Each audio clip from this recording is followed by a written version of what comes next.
Welcome to the Deep Dive, where we take your complex sources, dismantle the information overload, and hand you the key insights you need. Today, we have a magnificent stack of sources here, tracing a life that spanned nearly the entire 18th century. And we're not just discussing a single founding father or, just a famous inventor. We are diving into a human operating system, a man whose life was a relentless pursuit of applied knowledge and civic improvement, setting the fundamental template for American ingenuity. We are talking, of course, about the quintessential polymath, the original first American, Benjamin Franklin. And the sources, they contain a staggering collection of biographical, scientific, political details. It really does feel like the accomplishments of three different people were packed into one career. That's the central mystery, isn't it? Our mission today is to try and figure out how. How did Franklin manage to define the American ethos and become, well, maybe the most accomplished and influential person of his age? Right. And we're going to focus on his intellectual agility and, critically, his unyielding commitment to immediately applying knowledge for practical public good. To really get the scope, you have to look at the documents. Just think about the most foundational political texts in American history. Okay, so let's start there. Franklin holds a status that, well, no other individual can claim. He is the only person to sign three absolute cornerstones of American history. Not just any three. The Declaration of Independence. The Treaty of Paris in 1783, which formally ended the war with Great Britain. And the U.S. Constitution. It's an unparalleled legacy. He was there at the beginning, the middle, and the end of the founding moment. And his renown wasn't just domestic, it was instantaneous and global. We see this recognition immediately, especially from Europe. Absolutely. There's that famous acclamation from the French economist Anne Robert-Jacques Turgot. It was just 7 words, but it captured everything. Ira puit fulminculo mox sceptra tyrannis. He snatched lightning from the sky and the scepter from tyrants. That quote is just so powerful because it perfectly articulates his dual identity, doesn't it? It really does. The scientist who literally mastered natural forces and the statesman who mastered political ones. And that recognition cemented his title as the first American.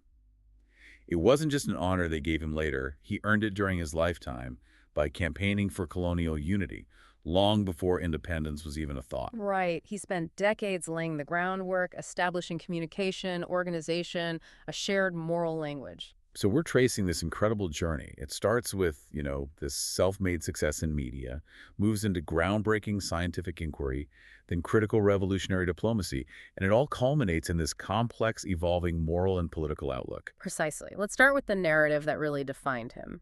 The self-made man. Benjamin Franklin was born in Boston in 1706.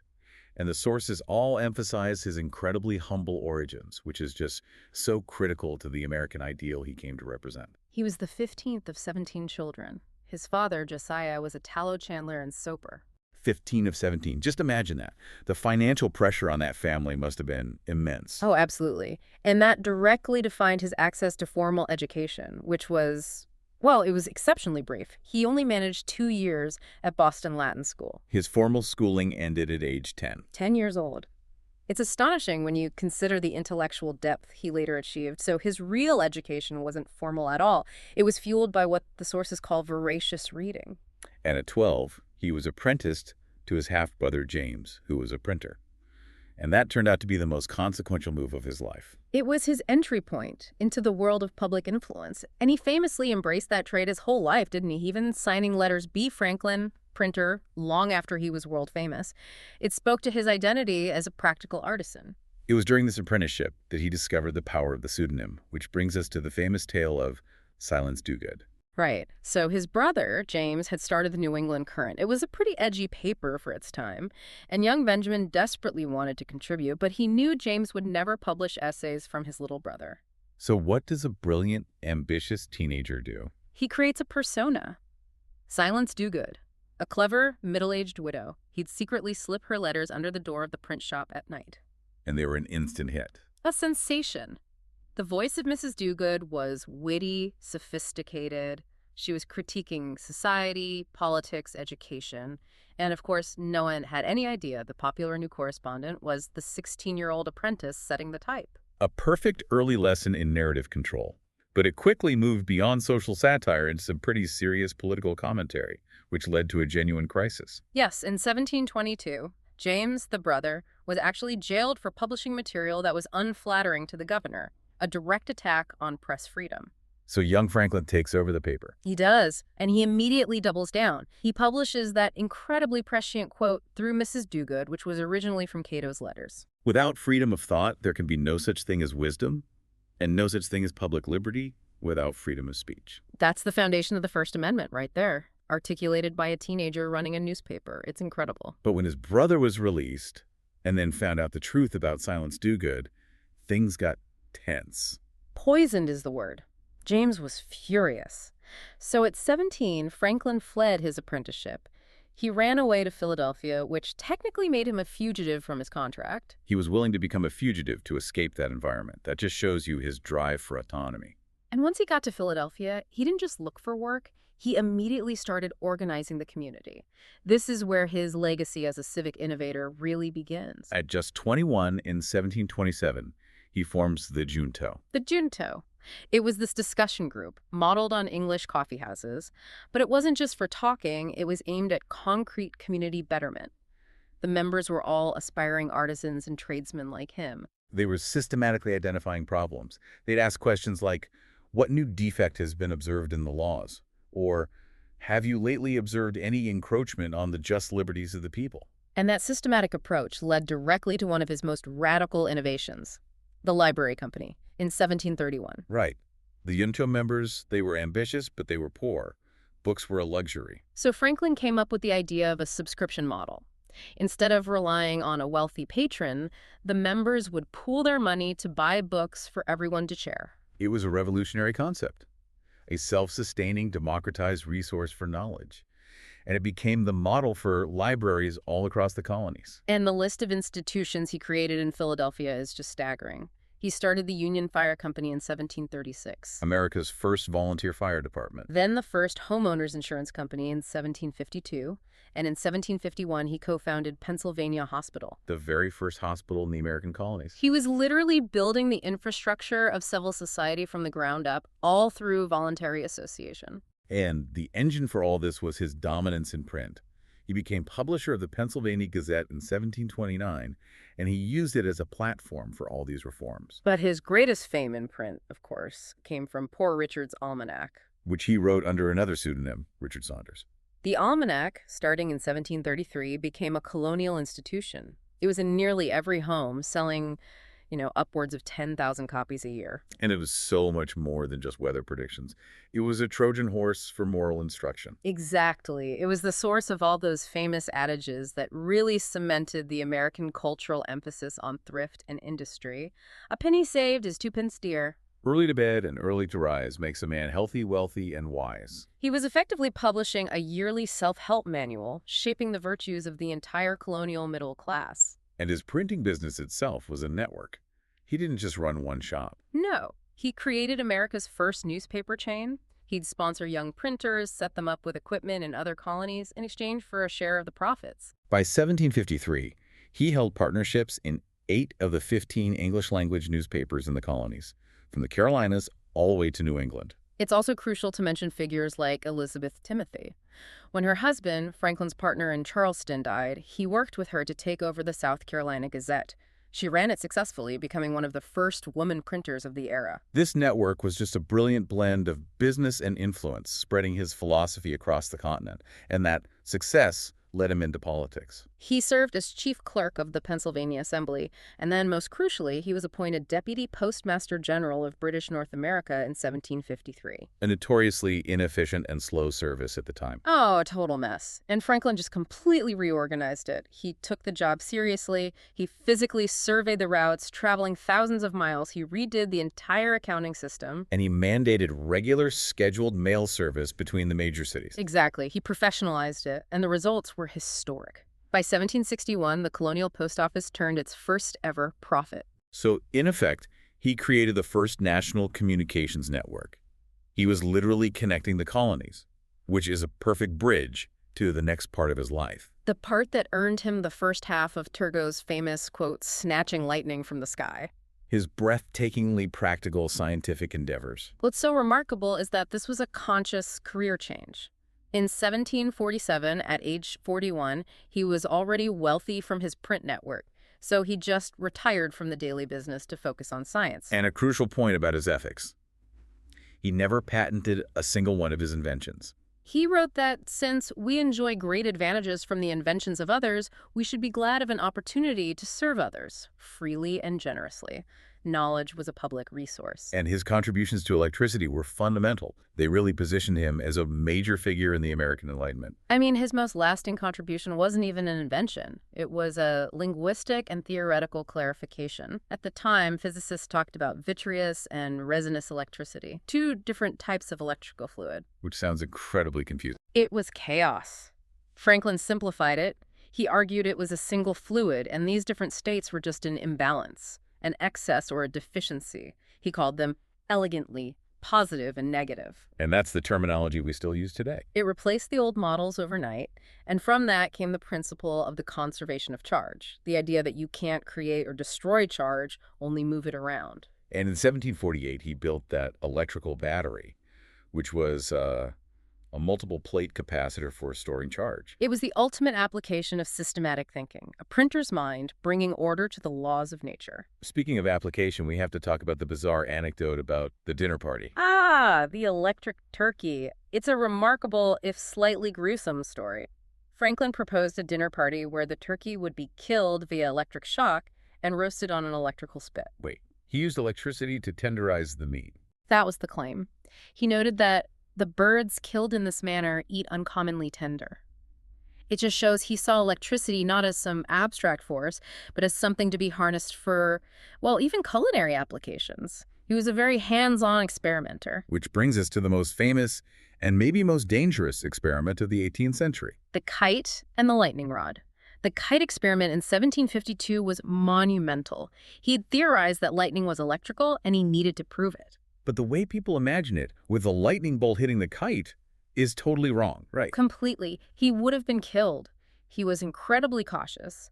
He stood on an insulator under a roof to stay dry. The kite wasn't meant to attract a bolt, just to fly high enough for the wet twine to collect the ambient electrical charge from the storm cloud. And he touched a key to the twine and saw a spark. Exactly. That proved the connection. And the practical outcome was the invention of the lightning rod. A sharp, pointed conductor designed to silently draw the electrical charge from the clouds and conduct it safely into the ground. For colonial cities full of wooden buildings, that must have been a revolution in safety. An immediate success. It was installed on buildings like Independence Hall right away, and this is what earned him formal recognition. He was awarded the Royal Society's Copley Medal in 1753 and became a fellow in 1756. This is why he was often addressed as Dr. Franklin. And his systematic mind didn't stop there.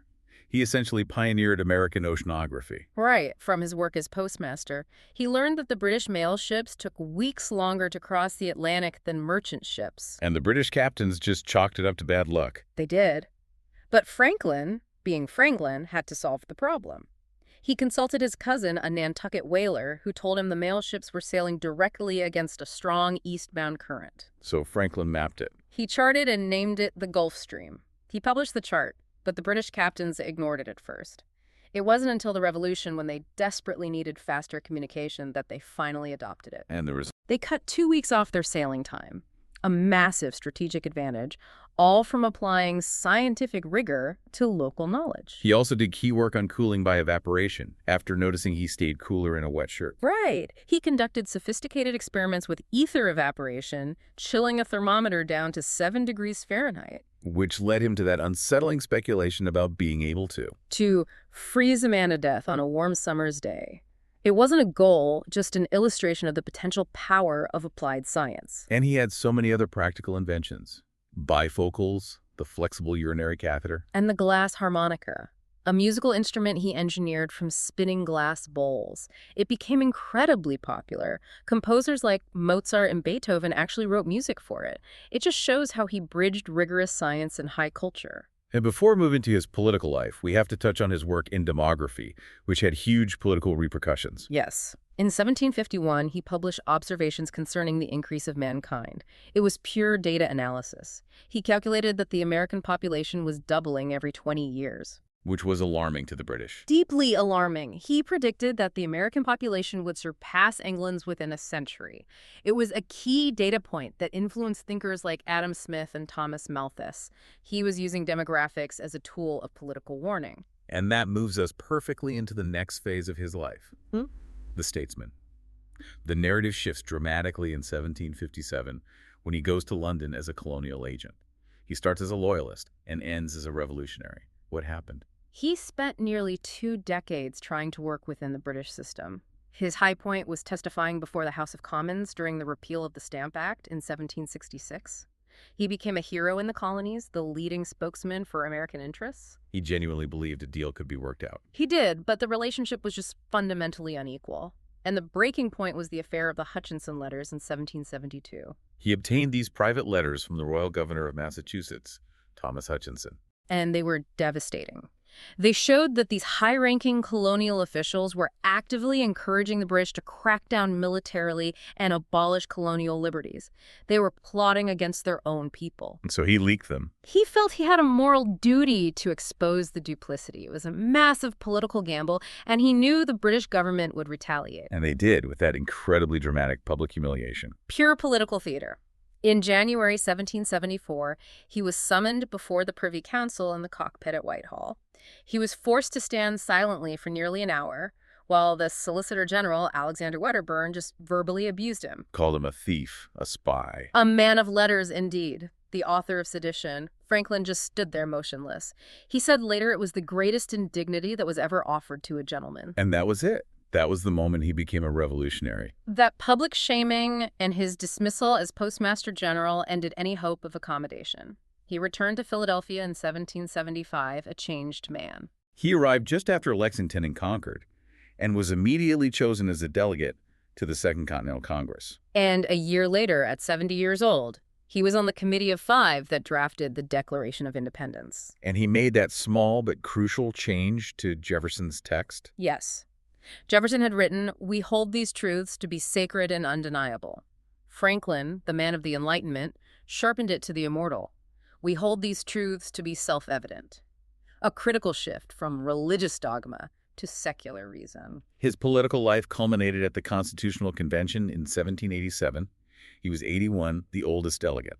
His presence alone lent immense authority to the proceedings. And of course, he gave us that famous, cautious, final pronouncement. When Elizabeth Willing Powell asked him what kind of government they had created. "A republic, madam, if you can keep it." That warning, that conditional promise, just resonates through American history. Governance isn't a gift, it's a perpetual responsibility. But his most critical service to the revolution wasn't signing documents. It was securing aid in Europe. The French mission. Absolutely vital. When he arrived in France in 1776, the American cause was on the brink of collapse. His job was to convince a monarchy to side with a democratic rebellion. And he did it by leveraging his celebrity. Precisely. He consciously cultivated an image. He wasn't a stiff diplomat. He was the wise, homespun philosopher-scientist. He wore a simple fur hat instead of a powdered wig. And Paris adored him for it. They did. He was a sensation. And he used that massive prestige to secure the critical military alliance in 1778, which ultimately guaranteed American victory. He was effectively America's first and most successful ambassador. And while he was there, he still found time for science. He served on that royal commission investigating Franz Mesmer. Mesmer's animal magnetism, a medical craze sweeping Europe. The French king tasked a commission, including Franklin, to investigate. And their methods were groundbreaking. They used rigorous, controlled, and for the first time, blinded testing. And they concluded that Mesmer's effects were not due to some mystical fluid, but due only to imagination and the power of suggestion. Which is the first major demonstration of what we now call the placebo effect. A defining moment of the Age of Enlightenment. And Franklin was right at the center of it. He returned home in 1785, second only to Washington in reputation, and was immediately elected president, the governor of Pennsylvania. He served 3 full terms, right up until 1788. His final political years were spent ensuring Pennsylvania ratified the Constitution and working on his last great moral project. He died in Philadelphia on April 17, 1790, at age 84. And the turnout for his funeral was just immense. Something like 20,000 people attended, a massive number for the time. The entire city, and really the nation, mourned. Which brings us to the philosophical and ethical core of the man. How did he structure his personal life, and how did he grapple with the profound moral contradictions of his time, especially slavery? He was raised a Puritan, but as a young man he adopted deism. He still had a strong faith in God as a source of morality, but he believed truth was found through reason and nature, not dogma. He stressed practical morality. He famously admired the evangelical minister George Whitefield, not for his theology, but because Whitefield exhorted people to worship through good works. He was focused on the utilitarian outcome. Did it make people better citizens? And this practical approach is best illustrated by his plan for personal character development, the 13 virtues. It was one of the most famous parts of his autobiography. At age 20, he created this system to cultivate his character, aiming for moral perfection. And it was a system. He created a weekly schedule focusing on mastering one virtue at a time. Temperance, eat not to dullness, drink not to elevation. Order, let all your things have their places. And humility. Imitate Jesus and Socrates. He argued that even if he constantly failed, the attempt itself made him a better man. And he applied that same systematic thought to his decision-making in a method we still use today. The pro and con list. The earliest known description of it. In a letter, he explained his method. He wouldn't just list pros and cons, he'd assign them relative weights and then cross out opposing motives of equal value until he could see where the balance lies. A mechanical attempt to eliminate emotion from moral calculus. Which brings us to the most difficult moral subject of his life, slavery. And this is a necessary part of the puzzle. In his early years as a businessman, he was absolutely complicit. He ran for-sale ads for enslaved people in his paper. He owned at least 7 enslaved individuals himself. He did, but the sources show a clear, powerful shift in his stance over time, starting around the late 1750s. His moral reasoning changed as he engaged with Enlightenment philosophy and Quaker abolitionists. And this shift accelerated dramatically after he came back from France for the last time. He became an active and vocal abolitionist. He freed his own remaining slaves. And in 1787, at age 81, he became the president of the Pennsylvania Abolition Society, a role he held until his death. And his final political act was a petition. Just weeks before his death, he drafted and signed the first formal petition to the U.S. Congress calling for the complete abolition of slavery. His writings from this time, like A Plan for Improving the Condition of the Free Blacks, argued for education and full integration. It's one of the most significant, if complex, parts of his legacy. He applied his commitment to self-improvement right to the very end, tackling the fundamental flaw of the new republic. And that desire for long-term improvement extended even to his will. The famous bequests of £1,000 each to Boston and Philadelphia. Placed in a trust designed to gather interest for 200 years. And by the time the trust matured in 1990, that initial amount had grown to millions. Philadelphia used its $2 million for scholarships. Boston used its nearly $5 million to support the Franklin Institute of Boston, a trade school, a perfect echo of his own artisan background. As we close this deep dive, we come back to the duality of the man. His grave is so unpretentious, just Benjamin and Deborah Franklin. But his famous proposed epitaph is a work of intellectual art. He compared his body to the worn cover of a book, believing his work shall not be wholly lost, but appear once more, in a new and more perfect edition, corrected and amended by the author. It's the ultimate statement of Enlightenment optimism. Franklin was a man who synthesized everything, publishing and engineering, science and diplomacy. He saw knowledge not as an abstract concept, but as a practical tool for self-improvement and nation-building. He never saw science as something to be confined to an academic tower. Everything he discovered, he sought to apply immediately to serve others. And that relentless focus on application makes his thoughts on the future so fascinating. He regretted being born so soon, wishing he could see what science would achieve. He speculated that we'd lengthen human lives, and maybe even learn to deprive large masses of their gravity for easy transport. The 18th century printer was dreaming of anti-gravity. He was dreaming big, but his ethos was always clear. Inventions must serve others, freely and generously. So, given his unique combination of scientific mind and organizing genius, and his relentless commitment to solving the world's problems, we have to ask you, the listener, what modern challenge would draw Benjamin Franklin's immediate and full attention today? Would it be climate change? The rapid spread of misinformation, which is a direct threat to the civic discourse he tried to build, or something like deep space exploration? And more importantly, how would his combination of scientific genius and civic organization be applied to tackle that problem in our time? What society-shaping institution, the modern equivalent of the junto or the library company, would he build next to ensure that knowledge serves the public good? That's the challenge he leaves us with.